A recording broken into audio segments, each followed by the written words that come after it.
So now I've got an offer from McKinsey and you're officially a master at solving cases. What are the three most important things when you solve a case? Three most important things. Listen to the question first. Second is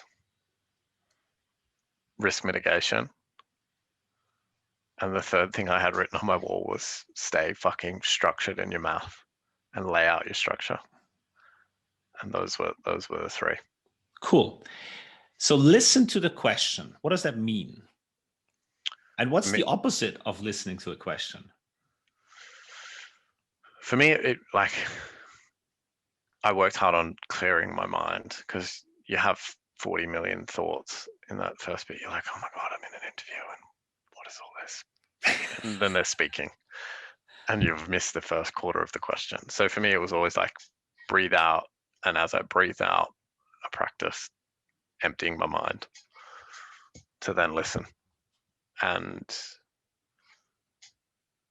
it means just actively listening, taking the question, taking the information down, and then asking any questions that you're not sure about. And then I had... What kind of questions did you ask there when you were not sure about? A lot about, there wasn't ever a specific goal. And I was like, are we trying to achieve so profits down? Okay, do we want to just get profitable? Do we have a specific target in terms of revenue or time period? Okay. And trying to define the goalposts. So a lot of it was around that. Some of it was like, I don't understand the product. Can you explain how that works so I can visualize it? But what made you dare saying, I don't understand something? I think I remember early on,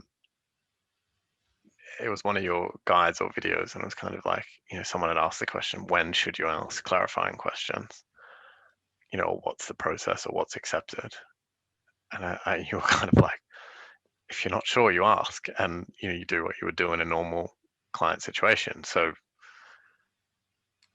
it's being comfortable in your skin to be like, I don't know. And it's also, I think, a technique where you're trying to buy yourself, your brain, time to think.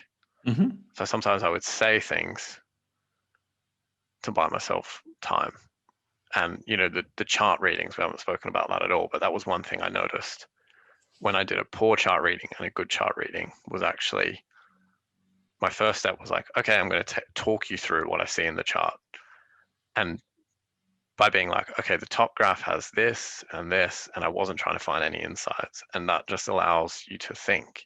Whereas when I just would read, and it was something I noticed in the practice, when I would just look at the chart and not talk my brain through it, and then start to look for insights, I would just blank and not be able to draw anything out of it. And I didn't really know what was going on. And then I'd say something stupid and it'd be a mess. So I think the key learning with all that was finding a way to give your brain time to think. And I tried to apply that through each question.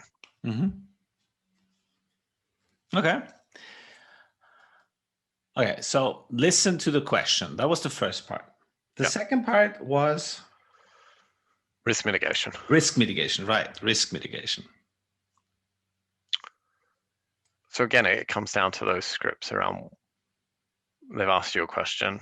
And maybe I didn't answer that question properly, you asked before, but in terms of listening to the question, I also had two boxes on my sheet. One was what's the overall question, and second, what's the immediate question?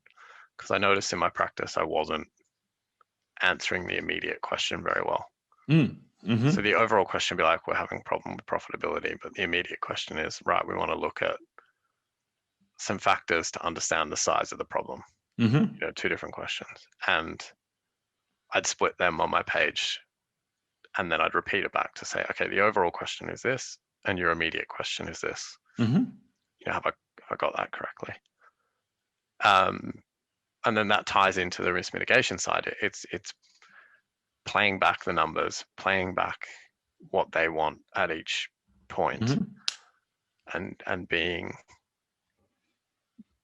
confident in yourself to take the time to ask what specifically do you want here. I remember early on you were trying, it was one of the videos, and you were saying, you know, one thing I'd do if I got questions before the interview is ask, you know, what does good look like in a case interview before the interview? And I was like, how would you, like, you know, I have no confidence to do that. Like, and I think through more practice and more trying to embed what you were teaching, just trust the process and trust that you can ask and negotiate what they want. Mm-hmm. Yeah, because once you understand what the answer should look like, it typically is easy, right? If it's the answers are so easy. If you look at the stuff on the website, it's like, it's not meant to be hard. Only if you get off track and you're like trying to answer something else than they are looking for, then it's hard. Yeah, absolutely. And I think as well, by repeating that and playing the risk mitigation game, you do give yourself a bit more time to work out what the hell's going on. And so that was really effective. And using those scripts like, do you want me to take a minute, or do you want me to brainstorm it? And I think, again, that first interview, I just had that kind of feedback that I was like, oh, that's cool, good thing to do. And so I just kept doing it. Okay, and the third one, the third, what was the third? So lay out your math structure. Yeah, lay out your math. Yeah, you talked about practicing math a lot and laying out your math structure. Tell me a little bit about that. So you're going to get 5 or 6 data points. And what would happen is I'd run off and start. So they'd be like, you know, okay, the market size is 10 million and we want to look at 20% of that and then I'd start doing, okay, 20% of 10 million. And then all of a sudden they've said another number and I've missed it or not heard it properly because I'm thinking about those first 2 numbers.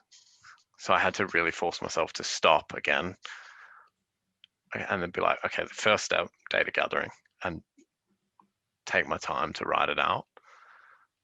And then I'd negotiate from there with them to say, okay, I'm just going to take a moment now. I'd replay back the data and then I'd be like, okay, I'm just going to take a moment now to set out my structure. And then I'd stop, pause for a moment, I'd be like, what the hell is going on? What do they want? And actually the other thing I started to do was actually put a square box around the question, because what I was also doing was I'd calculate a bunch of stuff. You get on step 6, you're like, what am I trying to find again? Yeah, I know. Because once you understand what you're looking for, it's typically much easier. Yeah. Yeah. So get the data, put a box around the question, lay out my 5 or 6 steps, read out my 5 or 6 steps, and then take them through the math and try not to rush it. And I rushed it a couple of times and made mistakes because I was trying to be too clever. And you know, I did something stupid. Like I wrote out, it's like 180K plus, it was 160K plus 20K plus 12K. And I was like, oh, it's 182K. I was like, he was like, check your revenue calc. And I was like, and I just couldn't see the 10K that I'd missed. I was like, what is going on? And I was like, okay, let me just take a step back and just triangulate that to make sure it's, and I just went through the math again and I was like, oh, you idiot, you've missed 10K. I was like, oh, okay, so the revenue's 192K, and then just kept moving through it. So I think staying super structured and laying out, so I literally had box with my question, I had my approach, and that was like 1 page. Then I put my page to the side and I'd be like, formula, then the math, and then I'd do it. And then I'd go, okay, the formula, and I'd read out the formula, do the math. And I was like, this is so slow and I seem so stupid. And I'm like doing such basic calcs, you know, even if it was like profit margin and it was like revenue's 90, variable costs are 70, like you can be like, oh, profit margin is 20, but if I started to rush that, that's when I was making the silly mistake. So I was like, okay, profit margin is revenue minus costs. The revenues are X, variable costs are Y, profit margin is, and I'd be silent. I'd do the math, and then I'd be like, okay, the profit margin is this. Now I'm going to move on to working out the fixed costs. And then when it was like, okay, the break even point, I'd be like, the break even, and it's like, I was so slow. I was like, okay, so the break even calculation is going to be the fixed costs divided by the profit margin. And I was just the fixed costs and just taking them slowly through the whole thing. And then I do it. And then the biggest thing I think from that was once I calculated the number, my next biggest, my fourth learning was like the so what. So I had like a little sticky note and it was like silence is your best friend and so what is your second best friend. That's awesome. And I was like, so as soon as I calculated a number, my next script was to be like, let me pause there for a second. I'm going to take a step back and just see what this number means in the context. And then I'd just pause and be like, what is this number I've calculated again? Making sure it answers the question. And then I had these kind of stop gaps in place to catch myself. And I'd practice those processes. So I knew they would just happen automatically. And then it was almost like my conscious brain would take over and be like, where am I? What's happening? So those scripts are really key. Awesome. Awesome. I especially love that you say, okay, so what does that mean for our question? And only then you think. Mhm. And that is the key. You ask the question to yourself and then you wait for your brain to deliver an answer.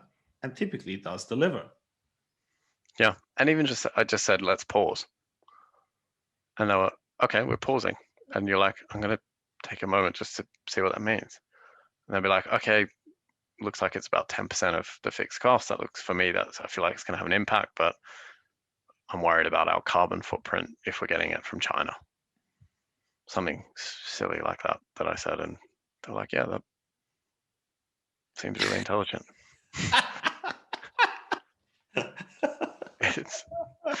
It's all sort of coming back to me as I'm talking you through it. So I've been a little bit unstructured in how I'm going about this, but hopefully that gives you a flavor for the three things. That is so awesome. That is so awesome. Yeah. I mean, the process of the key thing you need to learn is to actually make yourself go for the so what at the right time. Like, okay, let's pause for a second and look what this means. You guide yourself through this, and then your mind will deliver, and the stuff that's coming out is good enough. Come on, the case interviews are anyway so simple. It's child's play. There's nothing at stake. It's really, can you do the right thing at the right time? Yeah, I mean the McKinsey website, like the cases there are similar to what you're going to get. Yeah. And I did those 3 times and prioritized those. And yeah, I'm a huge fan of repeating, and I'm also a huge fan of doing cases you already know, so that you really focus on what's the game, what's my process, so that when you're nervous and the mind goes into regression, you go down to, okay, I've practiced this, let's do it exactly the same way. I've got my script, I'm going through this, here's my words, and then you get an offer from McKinsey. Yeah, I mean, I did one case in, say, like November this year, or last year, and then I redid it without really knowing I was redoing it. And I had my notes and I compared the two. And I was like, oh my God, like, Really? One, I had like math formula flying up the thing and it was just a complete mess. And I never got the case. I never got an answer. And then my next one was like 3 pages. And it was like, it looked like a different person had written the 2 cases. And it was incredible. I was like, wow. And that's where my learning's coming from. That's why I was top 1% of students, because I literally sat down and I compared what I was writing to template answers and be like, okay, what exactly is the difference? What am I doing different? And I literally copied it down. I was like, oh, this is shorter. Yeah. Answers are much shorter and they have a specific structure, and I don't need to do anything in particular. I just need to repeat this.